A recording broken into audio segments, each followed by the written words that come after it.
Hello friends, कैसे हैं आप सभी। आई होप अच्छे होंगे और मैं लगा के पढ़ाई कर रहे होंगे। फ्रेंड्स, हमारे बीपीएससी 3.0 में अब समय नहीं रह गया है। एग्ज़ाम बहुत जल्द होने वाला है। तो कम समय में हम क्या क्या कर सकते हैं, क्या क्या करें ऐसा कि हमारे पेपर में, एग्ज़ाम में अच्छे नंबर आए, हमें 3.0 में ही सफलता मिल जाए।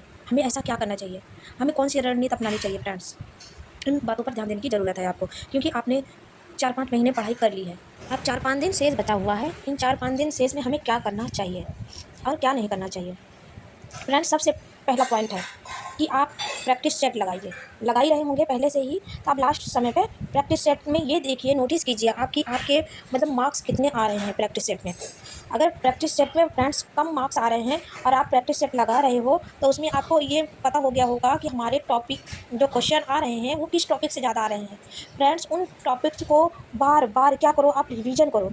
और कोई वो नहीं रह गया है तरीका अब आपके पास, क्योंकि 4-5 महीने बीत चुके हैं, सिर्फ 4-5 दिन शेष रह गए हैं आपके पास। तो फ्रेंड्स, इन 4-5 दिन आप रिवीजन में लग जाइए और जिन टॉपिक का आप रिवीजन कर रहे हैं उसका टेस्ट लगाते जाइए साथ के साथ। आपने प्रैक्टिस सेट लिया ही होगा फ्रेंड्स, और आप गोले भी भरते रहिए साथ में। इससे आपकी प्रैक्टिस अच्छे से हो जाएगी कि हाँ, गोले भी टाइम से पहले ही भर लें फ्रेंड्स। और दूसरी बात आप है कि एग्ज़ाम में हम लोग क्या करते हैं, बहुत जल्दबाजी करते हैं, क्वेश्चन को पढ़ते हैं और पढ़कर निशान लगा देते हैं। फ्रेंड्स, हम क्वेश्चन अच्छे से पढ़ते नहीं हैं, इसलिए हमारे क्वेश्चन गलत हो जाते हैं। क्योंकि हम क्वेश्चन में एग्जामिनर क्या करता है, घुमाता है हमें। क्वेश्चन वही रहते हैं, हमको घुमा फिरा के वही क्वेश्चन दे देता है, तो हमें समझने की ज़रूरत होती है। पहली बात तो नहीं पर, हमें सबसे ज़्यादा नहीं पर ध्यान देना होता है, क्योंकि अगर वो क्वेश्चन में नहीं दिया है और हमें ज़्यादातर हाँ पे ही लगा देते हैं। सबसे पहला पॉइंट हाँ का ही दिया होता है एग्जामिनर वही देता है कि बच्चे नहीं पर ध्यान देंगे नहीं और इस पर ही निशान लगा देंगे, टिक कर देंगे। तो फ्रेंड्स, ज़्यादातर हमें नहीं वाले क्वेश्चन को 2 बार 3 बार ज़रूर पढ़ना है, और सारे क्वेश्चन के जो ऑप्शन होते हैं सारे, उनको पढ़कर ही टिक लगाना है फ्रेंड्स। और जो क्वेश्चन नहीं आता है आपको उस पर डीमोटिवेट नहीं होना है, होपलेस नहीं होना है क्वेश्चन को देखकर। अगर होपलेस हो गए तो हम यही गलती करते हैं कि हमारा आता हुआ क्वेश्चन भी हम गलत कराते हैं फ्रेंड्स। तो ऐसा नहीं करना है हमें, मेरे साथ भी ऐसा हुआ है। तो इसलिए फ्रेंड्स, मैंने तो अपनी गलती सुधारी है, और आप लोग भी सुधारिए कि नहीं वाले क्वेश्चन को 2-3 बार रिपीट करें और डिमोटिवेट ना हो। जो नहीं आता है उसको समझने की कोशिश करें। पहले तो जो आता है आप वो कीजिए, क्योंकि आप जो नहीं आता उस पर ध्यान देंगे तो आपका समय बर्बाद जाएगा और आप कर नहीं पाएंगे, आते हुए भी क्वेश्चन गलत कर लेंगे फ्रेंड्स। अब अंतिम समय में बचा है, आपको कितने समय कितने घंटे पढ़ाई करनी चाहिए। कम से कम 10-12 घंटे पढ़ाई करनी चाहिए फ्रेंड्स। समझ लो कि हम अपनी अंतिम सांस ले रहे हैं। ऐसा करोगे तो आप, होता नहीं है कि जो कोई अंतिम सांस ले रहा होता है वो अपने को बचाने के लिए वो क्या क्या कर सकता है, समझ लो। हम अपने को बचाने के लिए हम अपने हाथ पैर क्या कर सकते हैं।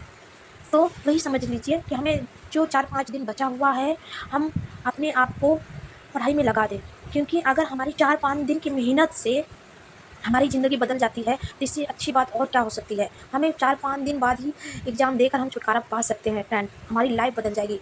तो इससे अच्छी बात और क्या हो सकती है। तो फ्रेंड्स, यही समझ लो कि हम अंतिम सांस ले रहे हैं और अपनी पढ़ाई में लग जाओ। रात दिन एक कर दो फ्रेंड्स, ये 4-5 दिन ही आपकी ज़िंदगी तय कर देगी। और हमें 3.0 में ही सिलेक्शन लेना है, 4.0 का अभी कुछ पता नहीं है होगा या नहीं होगा। तो इसलिए फ्रेंड्स, इसी में अपनी जी जान मेहनत कर लो। और तीसरी बात है, हमारे जो 80 मार्क्स के क्वेश्चन आते हैं उसमें कितने मार्क्स आने चाहिए, कम से कम 70 मार्क्स आने चाहिए फ्रेंड्स, जब जाके सिलेक्शन मिलेगा। और हमारा जो 40 नंबर के आते हैं उसमें तो 30 नंबर तक, हाँ हो सकता है किसी को किसी विषय में ज़्यादा नॉलेज होती है, किसी में कम होती है, तो थोड़ा ऊपर नीचे हो जाता है फ्रेंड्स। और एक आते हैं हमारे लैंग्वेज। अगर हमारा लैंग्वेज 30 नंबर का जो आता है उसमें अगर हम पासिंग मार्क्स ला सकते हैं तभी हमारी कॉपी आगे चेक होगी।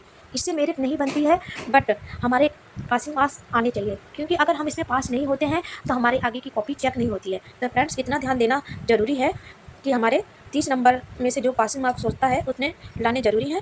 बाकी मेरिट तो हमारे जो 80 और 40 नंबर का था उसमें से ही मेरिट बनती है। तो इसलिए फ्रेंड्स, जितना हो सके मैं तो इतना ही कहूँगी, रिवीजन कीजिए। आप यूट्यूब चैनल पर भी इधर उधर मत भागिए मैराथन में, एक लोगों का ही देखिए और जितना आपके पास स्टडी मटेरियल है उसका रिवीजन करते रहिए। जो 4-5 दिन शेष है बस आप रिवीजन पर ध्यान दीजिए जितना हो सके। नहीं, आप मैराथन में कभी इनका कभी उनका इधर उधर भागोगे तो फ्रेंड्स आपका समय बर्बाद होगा और कुछ नहीं होगा। तो इसलिए जितना भी पढ़ा है आप उसका रिवीजन कीजिए, उसी में आपका सिलेक्शन हो जाएगा फ्रेंड्स। बस आज के लिए इतना ही। और चैनल पर नए हैं तो चैनल को लाइक करें, सब्सक्राइब करें और कमेंट करें कि आपकी तैयारी कैसे चल रही है, आप अपनी तैयारी कैसे कर रहे हैं। थैंक यू, फिर मिलते हैं अगली वीडियो में।